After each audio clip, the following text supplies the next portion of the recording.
بسم اللہ الرحمن الرحیم۔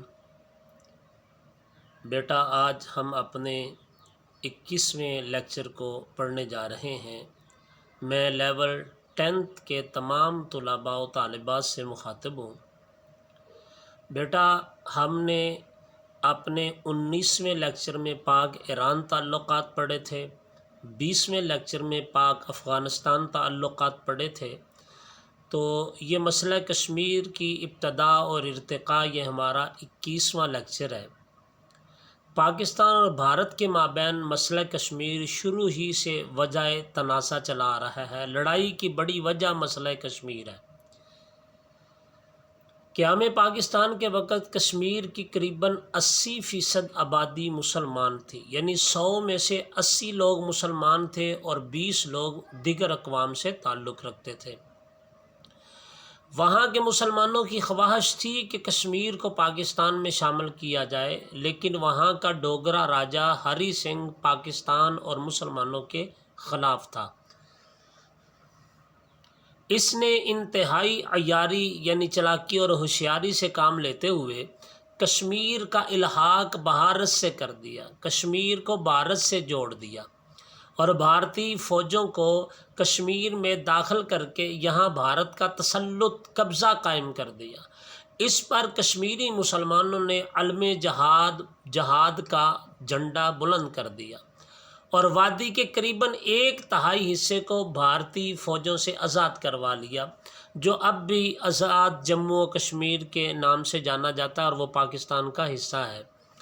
مسئلہ کشمیر سلامتی کونسل میں جب بھارتی فوجیں کشمیری مجاہدین کے قبضے سے علاقہ چھیننے میں ناکام رہیں تو مزید ناکامی سے بچنے کے لیے بھارت یہ مسئلہ سلامتی کونسل میں لے گیا۔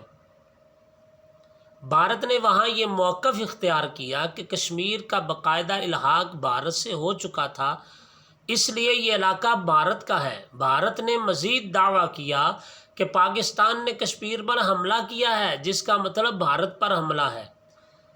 پاکستان نے کشمیر کی بھارت کے ساتھ الحاق کی قانونی حیثیت کو چیلنج کیا اور سلامتی کونسل کو حقیقت حال سے آگاہ کرتے ہوئے زور دیا کہ کشمیر کے مستقبل کے فیصلے کا حق اس کے ہندو راجا کو نہیں بلکہ وہاں کے عوام کو ملنا چاہیے۔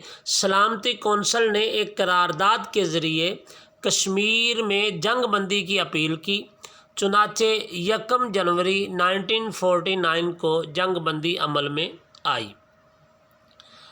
مسئلہ کشمیر کے مستقبل کا فیصلہ سلامتی کونسل نے پاکستان کے اس موقف کو تسلیم کر لیا کہ کشمیر کے مستقبل کا فیصلہ ریاست کے عوام کی مرضی کے مطابق ہوگا اور اس مقصد کے لیے اقوام متحدہ کی زیر نگرانی استصواب رائے کرایا جائے گا، لوگوں کی ووٹنگ کرائی جائے گی، لوگوں سے ان کی رائے پوچھی جائے گی۔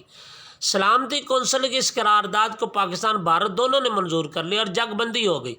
جنگ بندی کی خلاف ورزیوں کو روکنے کے لیے اقوام متحدہ نے جنگ بندی لائن کی نگرانی کے لیے اپنے مبصر مقرر کیے۔ بھارت کے ٹال مٹول کی پالیسی یعنی ہیلوں بہانوں کی پالیسی، ان ابتدائی مسائل کے طے ہو جانے کے بعد توقع کی جا رہی تھی کہ اقوام متحدہ اپنی زیر نگرانی کشمیر میں استصواب رائے کرائے گا، لوگوں سے ووٹنگ کروائے گا، ان کی رائے لی جائے گی۔ اقوام متحدہ نے اس سمت کچھ کوششیں بھی کیں، لیکن بھارت اس معاملے میں شروع ہی سے پرخلوص نہیں تھا، اس کی نیت میں فطور تھا۔ اس نے کشمیر میں آزادانہ استصواب رائے، آزادانہ ووٹنگ کی راہ میں روڑے اٹکانے شروع کر دیے۔ بھارت کو علم تھا کہ کشمیر کے عوام پاکستان کے ہی حق میں ووٹ دیں گے، لہٰذا اس نے ٹال مٹول کی ہیلے بہانوں کی پالیسی اختیار کی اور وہاں کثیر تعداد میں فوج متعین کر دی۔ اس صورتحال کے بعد بھارت نے کشمیر کو اپنا اٹوٹنگ قرار دیتے ہوئے استصواب رائے سے صاف انکار کر دیا۔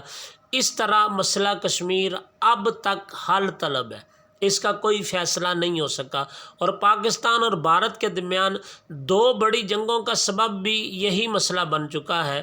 اور بھارت اگر ایک ٹیبل پر بیٹھ کر مذاکرات اور بات چیت کے ذریعے اس مسئلے کو حل کر لے تو دونوں ممالک کے درمیان تجارتی تعلقات کے لیے یہ بہت اہم قدم ہوگا۔ لے بیٹا آپ نے اس کو بھی یاد کرنا ہے، یہ پیپر میں 4 نمبر کے سوال کے طور پر اکثر آتا ہے۔